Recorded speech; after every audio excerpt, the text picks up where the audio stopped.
చెప్తున్నారు ఒక మారుమూల గ్రామంలో పుట్టాను, ఒక సాధారణ కుటుంబంలో పుట్టాను, జాతీయ స్థాయిలో ఇంతలా రాణిస్తున్నాను, బీజేపీలో హేమాహేమల దగ్గర నుండి చూశాను, వారికి తలలో నాలుగులా పనిచేశాను, నేను ప్రధాని నరేంద్ర మోడీ గారు నన్ను డైరెక్ట్గా చూసి శేఖర్జీ కైసే అని పిలిచేంత, అజిత్ దావోల్ గారు నన్ను పిలిచి ఆప్యాయంగా మాట్లాడేంత చనువు తెచ్చుకున్నాను, అంత గుర్తింపు వచ్చింది నాకు.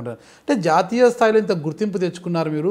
ఎన్నో రాష్ట్రాలకు మీరు ఎన్నికల విభాగము సమన్వయకర్తగాను అక్కడ ఇన్ఛార్జ్గాను పనిచేశారు. ఎన్నో రాష్ట్రాల్లో అదే పార్టీని అధికారంలోకి తీసుకురావడానికి ముఖ్య భూమిక పోషించారు. జాతీయ స్థాయి కార్యవర్గ సభ్యులుగా ఉన్నారు మీరు. అలాగే నెహ్రూ విభజన విభాగము సడక్ ఉపాధ్యక్షులుగా పనిచేశారు మీరు. ఇన్ని అత్యున్నత పదవులు అలంకరించారు. ఇంత జాతీయ స్థాయిలో ఇంత పేరు ఉంది. ఇంత పెట్టుకుని ఇప్పుడు తెలంగాణ రాష్ట్ర రాజకీయాల వైపు ఎందుకు చూడాల్సి వచ్చింది? అది కూడా పార్లమెంటు కాకోకుండా అసెంబ్లీకి ఎందుకు వెళ్ళాలనుకుంటున్నారు? అంటే పార్లమెంటుకి అయితే మీకు కేంద్రంలో మంచి పట్టు ఉంది కాబట్టి, జాతీయ స్థాయి నాయకులతో మంచి పరిచయాలు ఉన్నాయి కాబట్టి ఢిల్లీకి వెళ్తే ఏదన్నా కొంత మంచి చేసే అవకాశం ఉంటుంది. కానీ ఇక్కడ గల్లీకి వచ్చేసారు మీరు, అంటే ఒక అసెంబ్లీకి వచ్చేసారు మీరు. ఎందుకు? కారణం ఏంటి? అసెంబ్లీలోకి ఎందుకు తొంగి చూడాల్సి వచ్చింది? చట్టసభల్లోకి ఎందుకు వెళ్ళాలనుకున్నారు అసలు మీరు? ఇప్పుడు రాజైనా తల్లికి కొడుకే అని చెప్పి ఒక సామెత ఉంది. కాబట్టి ఒకానొక టైంలో నా మనసులో ఏమనిపించిందంటే, నేను ఎక్కడ పోతే అక్కడ కాషాయ జెండాలు, సంస్థ జెండాలు రెపరెపడడంలో నేను సక్సెస్ అయినా. నేను నెల్లూరు పోయినా మార్క్సిస్టు కమ్యూనిస్టులను మినిమైజ్ చేసిన.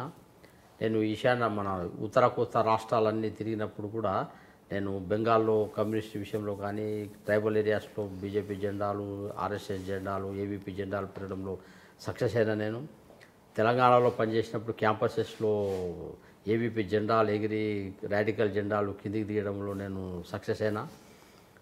కమ్యూనిస్ట్ ఉద్యమాన్ని ముక్కలు చేయడంలో నేను నెల్లూరులో సక్సెస్ అయినా. నార్త్ ఈస్ట్లో బీజేపీ ఎమర్జెన్సీలో నేను సక్సెస్ అయినా. చాలామంది కాంగ్రెస్ నాయకులను రీజనల్ పార్టీని తీసుకొని వచ్చిన. అయితే నా మనసులో చాలా స్ట్రాంగ్ ఉండే, అది ఎక్కడెక్కడో 50 సంవత్సరాలు తిరిగినాము, 50 ఇయర్స్ వచ్చింది. ఇప్పుడు మన తెలంగాణ పరిస్థితి ఏంది?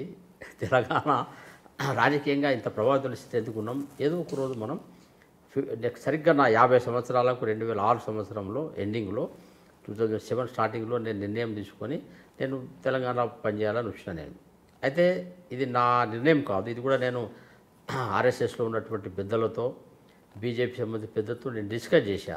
నాకు ఇట్లా ఉంది అంటే, లేదు స్టార్టింగ్లో నువ్వు ఢిల్లీ హెడ్ క్వార్టర్కి ఉండి పనిచేయని చెప్పి కొంతకాలం నన్ను జాతీయ భద్రతా విభాగం కన్వీనర్ పెట్టి ఢిల్లీ హెడ్ క్వార్టర్ కొంతకాలం పనిచేశా. మళ్ళీ ఒకరోజు పిలిచి, కాదు ఇప్పుడు తెలంగాణలో మనకు అవసరం ఉంది, you focus on Telangana, you don't focus on MP, you focus on MLA అని చెప్పి లాస్ట్ 2014లోనే నన్ను ఇక్కడ ఎమ్మెల్యే కాంటాక్ట్ చేయమని చెప్పి ఒక ఎల్డర్ లీడరు నాకు చెప్పి, నువ్వు పోయి తెలంగాణలో పనిచేయి, it is needed for Telangana అని చెప్పి నన్ను అప్పుడు పంపించారు. అప్పుడు తెలుగుదేశంతో మాకున్న అలయన్సు, ముఖ్యమంత్రి క్యాండిడేట్ కింద కృష్ణయ్య గారిని పెట్టి నాకు వచ్చిన సీటును తెలుగుదేశం లాక్కొని కృష్ణయ్య గారిని అక్కడ పెట్టడము. దాని తర్వాత మేము సపోర్ట్ చేసాం. కృష్ణయ్య గారిని కూడా గెలవడంలో కూడా బీజేపీ కూడా క్రియాశీలక పాత్ర వహించి ఇవన్నీ జరిగినాయి. కాబట్టి ఇవన్నీ కూడా సంస్థ నిర్ణయాలే. నా ఇంట్రెస్టు ఎంపీ కావాలని ఉండే, ఎంపీ చేయాలని నాకున్న నేషనల్ రిలేషన్స్ ఎక్కువ ఉపయోగపడుతుంది నేను భావించిన. బట్ సంస్థకు చెప్పాను నా ఇంట్రెస్ట్ అది, బట్ నేను ఏదైనా I'm ready for anything what ever party decides అని. మొన్న సెంట్రల్ ఎలక్షన్ కమిటీలో చర్చ జరిగినప్పుడు శేఖర్జీ ఇంట్రెస్ట్ ఇట్లుంది, అయితే he is ready for MLA also. వెంటనే సెంట్రల్ ఎలక్షన్ కమిటీ అనేది నన్ను ఎమ్మెల్యేనే చేయమని చెప్పి నిర్ణయించి నాకు ఆదేశం ఇవ్వడం అనేది ఇప్పుడు నేను ఎల్బీనగర్లో కంటెస్ట్ చేయడానికి కారణమైంది. ఒక రకంగా దేశమంతా తిరిగి కానీ ప్రాక్టికల్ లోకల్ పాలిటిక్స్ యొక్క, ప్రాక్టికల్ గల్లీ రాజకీయాల యొక్క, ఎలక్టోరల్ పాలిటిక్స్ యొక్క ఎక్స్పీరియన్స్ కూడా నాకు కావాలా. ప్రతిదీ నాకు సొంతంగా అనుభవం కావాలనే కోరిక నాకుంది. కాబట్టి చాలా అనుభవాలు నాకు వచ్చినాయి. ఇది కూడా ఒకసారి అనుభవం తెచ్చుకొని ఇక్కడ సక్సెస్ కావాలి. సక్సెస్ అయితే తెలంగాణలో నేను ఒక అసెంబ్లీలో నేను సక్సెస్ అయితే తెలంగాణలో అన్ని అసెంబ్లీలో ఎట్లా సక్సెస్ కావాలనే అనుభవం నాకు వస్తుంది. తెలంగాణలో 2024లో భారతీయ జనతా పార్టీ అధికారంలోకి రావడం కోసము నేను ఇప్పుడు ఎల్బీనగర్లో కాంటెస్ట్ చేసి గెలవడం అనేది చాలా అవసరము. మీరు చూస్తున్నారు ఐ డ్రీమ్ న్యూస్ని. మీరు చూస్తున్నది ఐ డ్రీమ్ న్యూస్. అంటే కళలని నిజం చేస్తూ ప్రజలకి నిజాలని కళల ద్వారా తీసుకొచ్చే ఐ డ్రీమ్కి మై బెస్ట్ విషెస్. మీరు చూస్తున్నది ఐ డ్రీమ్ న్యూస్. మీరు చూస్తున్నారు I dream channel. For more videos please subscribe iDream. మరిన్ని వీడియోల కోసం iDreamని సబ్స్క్రైబ్ చేయండి. Please subscribe iDream. And I'm very much satisfied with the way interview went on.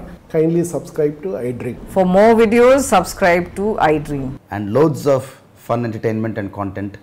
Do watch iDream.